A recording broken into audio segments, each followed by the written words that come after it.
Welcome everyone. Now the last video was about the O2 sensor, and I've just gone and given that a test, and it works perfectly. It could be interesting because I have the PCBs coming for the microcontroller version, uh, but yeah, I was just surprised there was no hiccups whatsoever with the 555 timer one. There's kind of an advantage to the 555 timer one in that there's less components. It's just some resistors and capacitors and whatnot, because the 555 timer chip itself can actually handle the input voltage off a 12 volt battery and 14 volts when it's charging and whatnot. So there's no sort of voltage regulators required with that. Anyway, that's installed. That works perfectly. But of course, prior to that, I was playing with the limits. The uh, let's see, electronic throttle valve limit. So I was messing with this, and on that video, a few people were sort of and questioning how much of an effect it would have or how well it would work, and I'm pretty sure there are some hard limits. I mean, obviously this only goes down to the idle one, and yeah, there probably are some hard limits, but for me, changing these settings actually did make a difference. So we'll get into that straight away. So the from the last video, I uh, these were my throttle maps. The red line here is the orange line is the adjusted one. The red line is the stock limit. Okay. This is my fourth gear in blue, and fifth and sixth, this effectively this yellow line. There's the grey line for sixth gear underneath it. So you can see I adjusted my maximums up to just exceed it at each point. And what I have is I finally, the big issue and the delay, not that I'm very prompt with doing things, but yeah, we've had such awful weather in Sydney lately, and it wasn't until last weekend that I got to get out and have a good run. And so I've got some data from the logs. So this is me running the woolich log file through my decoder. So we've got here some gear 5. We've got some RPM in the high 5,000s. So we're talking this region here. So this was an area that was previously limited. So it would have been limited to, say, 575 or 58 would have been limited to, what's this, about 75, okay, on the electronic throttle valve. Well, we can see here that, you the throttle position sensor, so the wrist is up in the 95 area, high 90s, and it's translated to 88, 89, 87, that. So it's actually 88, it's up around here. So yeah, it's well where it's meant to be uh, for these areas in the rev range. So yeah, it worked. Now I've sort of realised that I'm probably going to edit the other gears. Definitely going to bring fourth up. Possibly not third. I might just take this little dip here between 5 and 5.5 out of third and bring that up to probably where fourth is, but I'll definitely bring fourth gear up to fill in this region here. One of the reasons for that was I did some drag racing, and while actually these regions here are kind of pointless, because when you're drag racing you're shifting higher up, and you just live in this 7,000 plus RPM range. But yeah, there's no risk of sort of wheel spin and whatnot in third and fourth. It's pretty safe to be able to put on the power So there's no sort of need for throttle restrictions in this 4,500 or 5,000 plus area. Do have to apply all the data from the ride or the rides I've been doing. So I've got the auto tune here, and we've got a lot of data. I just haven't applied it yet. So these are adjusted, run through my filter that I've got on the log decoder, because it adjusts things like the errors on the electronic throttle valve and whatnot, put everything in the correct one. Actually, I was a bit concerned, and I possibly should be, that woolich may have actually fixed that bug, because then I wouldn't get data down in the zero throttle position range. But yeah, I don't think. Well, it's really just going to err on the opposite side of where it currently does. Whatever that means, you'll have to go back and watch older videos if you want to understand that particular bug. So anyway, I've got a hell of a lot of data here, um, and we'll just bring all that in. Now this is a big difference. I will speak about tuners, like the professional ones, because with the Gen 4 there's a bit of biffo between two-wheel dyno works and I suppose the rest of the world. Um, and yeah, you look at, I know when they do the dyno tunes, I'll switch to TPS. When they're trying to grab data, and there's a reason this takes a long time to load, you can see it down here. Look, you know, there's a million data, 1.3 million data logs, or from a total of 1.5 million, right? So this is the data that's being used to work out this map. And in this area here is actually, this is the new stuff. So this was the data that I thought we'd be um, collecting data in that we didn't have before. And because I was able to do a lot of sort of fourth, fifth, sixth gear roll-ons, just to specifically collect data and test out that throttle limit.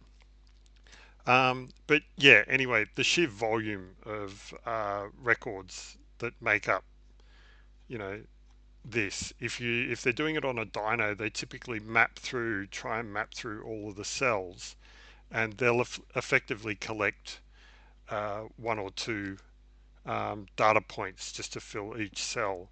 And it's like, I've got thousands of data points, um, millions of data points. And so a tuner who uses the Zotronic stuff and the full logging and the street stuff takes a lot longer to build a tune than just a few hours on a dyno, but you get a lot of real data.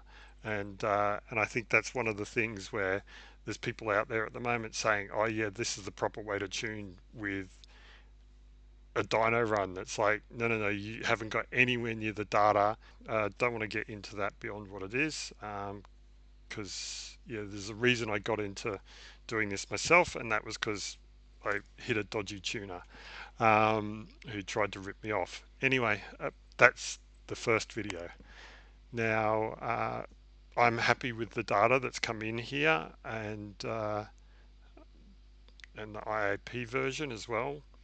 So I'm actually just gonna, let's see, go to the auto tune application for it, and yeah, I'm going to apply that, and I've got to go back to the TPS. Okay, and we will apply that, so you can see there's sort of a bit of a heat map in there. We'll apply that. Now I've been typically leaving or clearing out some of these sections. I'll go, now that that's done, so I'll go to the fuel maps, and we can see the adjustments we have made. Now if I go to the values, yeah, I'm reasonably comfortable with that. Oh, I'm on IAP. Don't get caught. Yeah, so this is more balanced. Let's have a look at the graph. And I apologize that it's hard to get the view right. The other thing is I haven't had it open in so long. I have no idea if it's even displaying things properly. It doesn't look like there's any sort of extreme dips or whatever in that, so I'll leave that as it is, and call that bit done. Now, the next interesting thing is, and I've gone through and sort of screenshotted it, but the logs from the drag racing. So that was quite interesting. Okay, okay. Apologies for this. The Windows picture viewer has decided to crap itself. So anyway, just do it in Paint because this is what I did it in initially. So we have here the first drag run that I did. It, let's qualify this. I was pretty bad at it. So I think the first one was 11.8 second run, and it was pretty ordinary. But yeah, getting the logs out was sort of interesting. So we can see, and due to a woolich update, I had an absolute nightmare because it blew all of the configuration I had for the data viewer, uh, the log file viewer. But anyway, so we've got here uh, probably the big ones RPM, the other big ones are speed here. So we've got rear wheel speed in the pink, we've got front wheel speed in the purple, we've got up the top here the throttle position. So blue here is my hand on the throttle, the wrist, electronic throttle valve here. So this is the bike's adjustment to things, and we've got gears here in purple. Uh, we've got RPM in brown, right? And yeah, F fuel. Don't worry too much about that. Ignition's going to be an interesting one. So this is ignition in blue. Injector duration's a bit sort of limited because you don't. It's not a high enough resolution, but it does let you see uh, what the bike's doing. So anyway, we're in first gear, waiting for it to go. So my reaction time is probably this bit here. So I get the revs up, uh, start to let the clutch out. So clutch is here. So here's me starting to let the clutch out. Oh, I can draw on it. So in that case, I'll put a color in.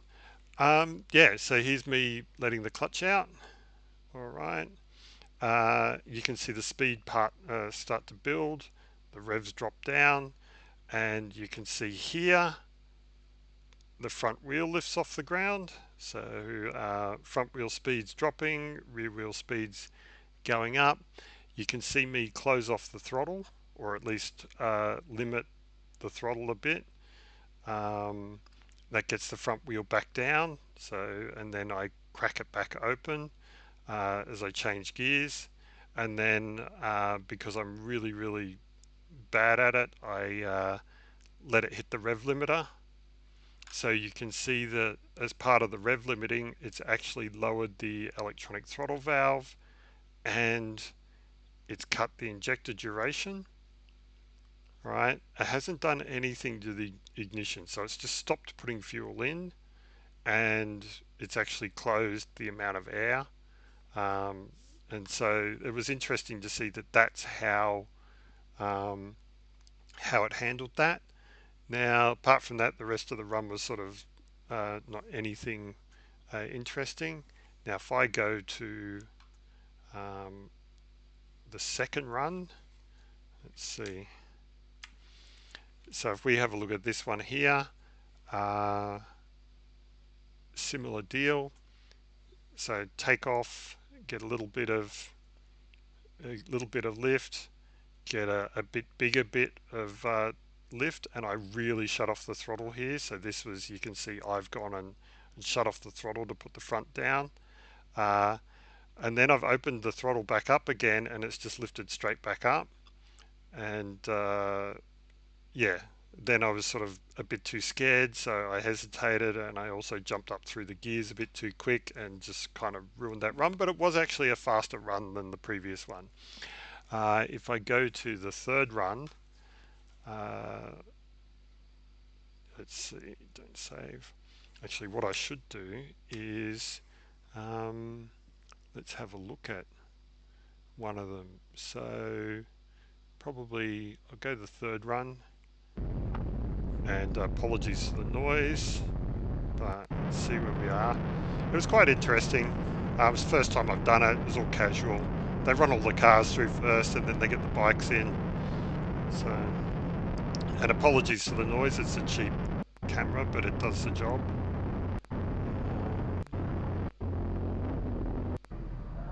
Oh, this is the one where they had to prep the track.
I'll stop it there. I thought I had to run it through for the rabbit running across.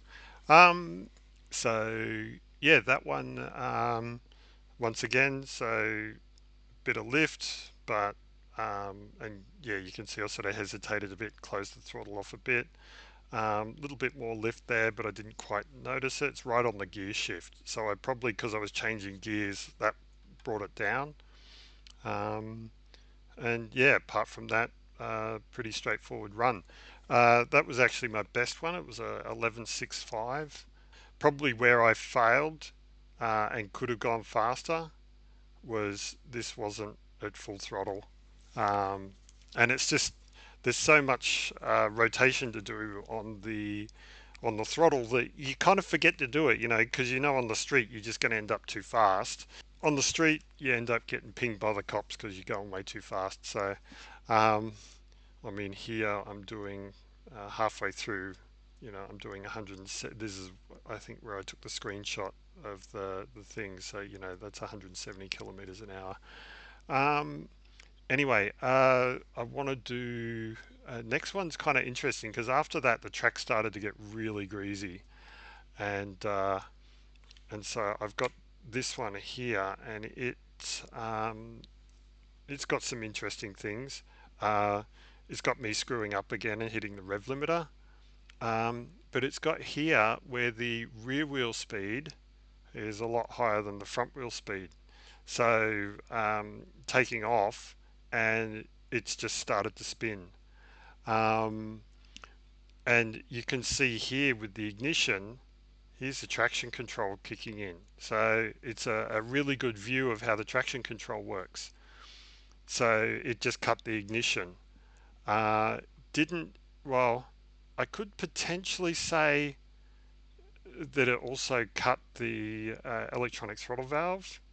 Um, I can't really see, this is what I said about there not being, and now I've got to clear all of that. There's not enough resolution here to say that it could have, well, that bit, that dip in the fuel could correspond to this dip here, but it's not that significant. But yeah, the it definitely cut the ignition in order to stop the wheel spin.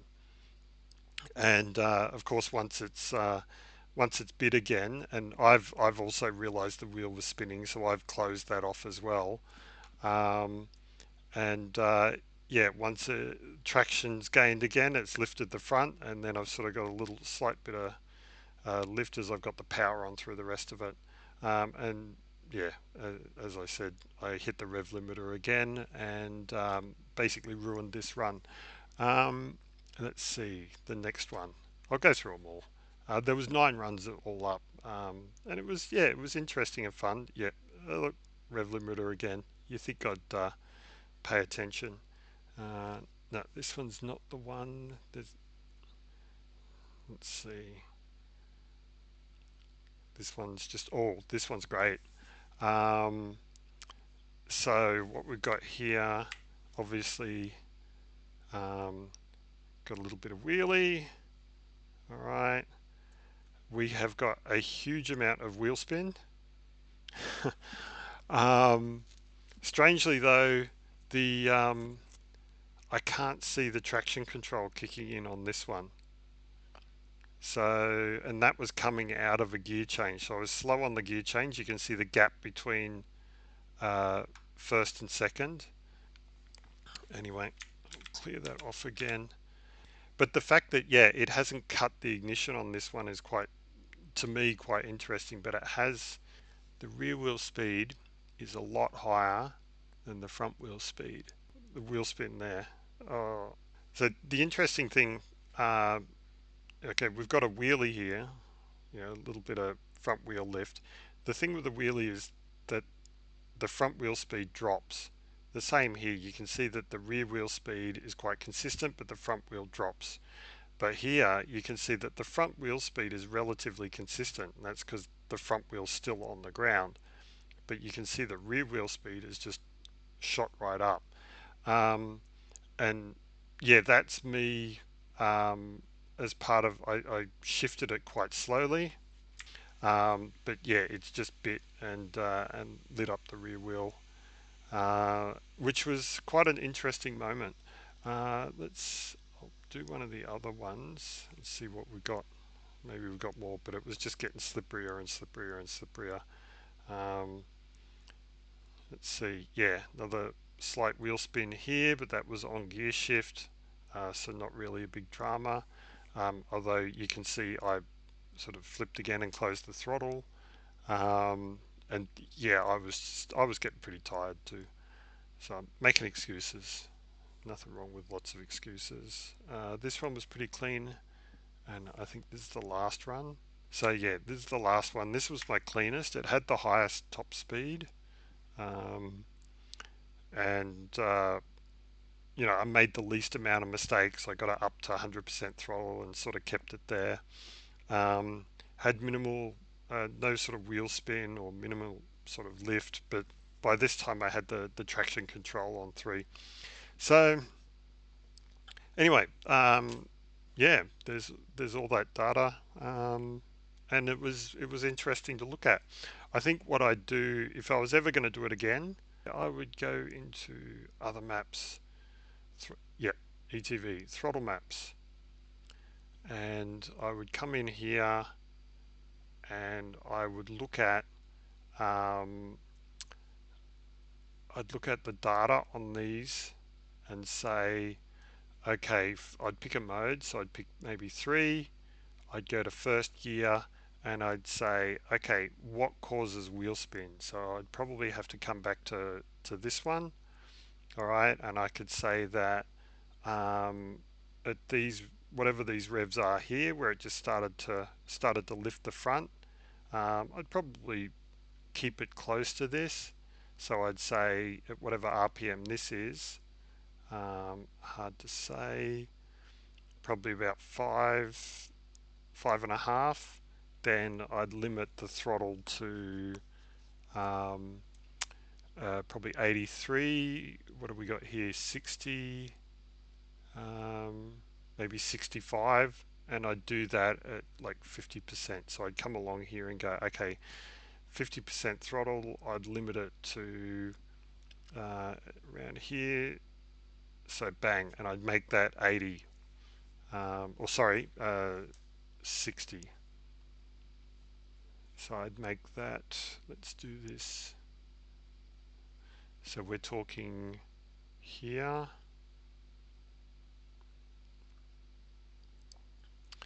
and we're talking, what have we got? About, yeah, about here. So 60. So what I'd do is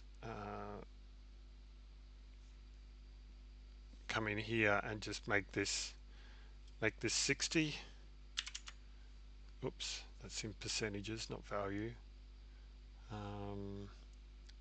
So set 60, and then I'd just carry that, or I'd almost go and just go 60, right? And the thing with that is that now, no matter how much throttle I give it, from 50% up, it will always be just that amount. And then I'd probably go this one here and go set 61 or 65, and that way I don't have to twist my arm all the way around. I can get it with just partial throttle, but I'm also not going to loop the bike. Of course, I'm not saving that. So now I'll have to go back to values. Let's see, value trim, set that all back to 0. But that is what I would do if I was going to go do it again. And I'd do the same with the wheel spin limits, where I got the wheel spin. And it's kind of cheating because you just don't risk looping the bike.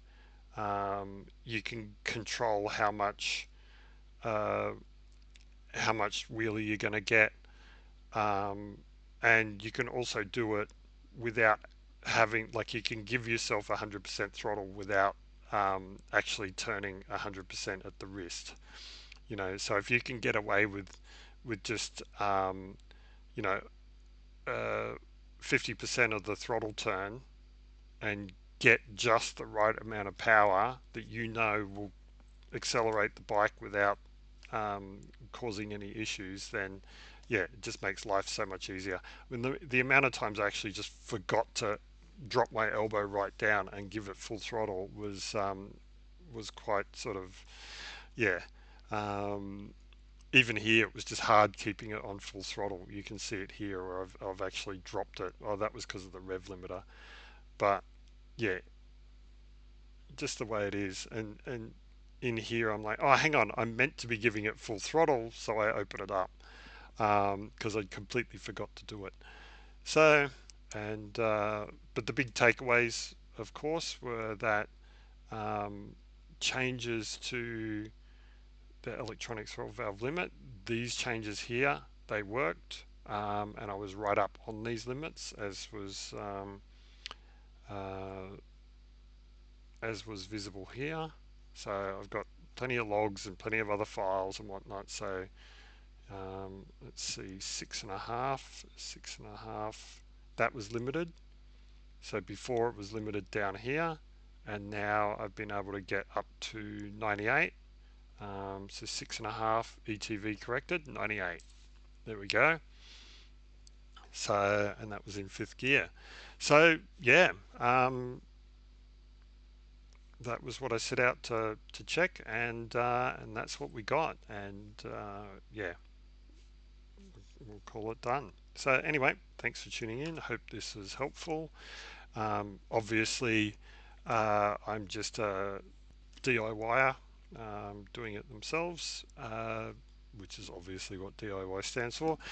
Yeah, I'm no expert, but I'm a pretty logical thinker, so I like to sort of look through things and figure things out, experiment without breaking anything, and just sort of sit back and calmly think about what each of these things is, and how they may or may not affect the bike. So I'm glad I found this. I'm glad I found the this limit. It really it actually did make a difference performance wise. Not so much for the drags, which is I was up effectively in the 7-8,000. Actually, let's bring that up. So you can see, yeah, the RPM level for most of it was here. We got 5,000 um, and 10,000 there. Sorry, it's got the AFR mixed in on the scale. So there's probably 6, that's probably 7, that's probably 8 and 9. So we're talking 7,000 and above for most of the run. You don't really hit that. That's up in this range here, so it's not really that impactful because it was up there by default.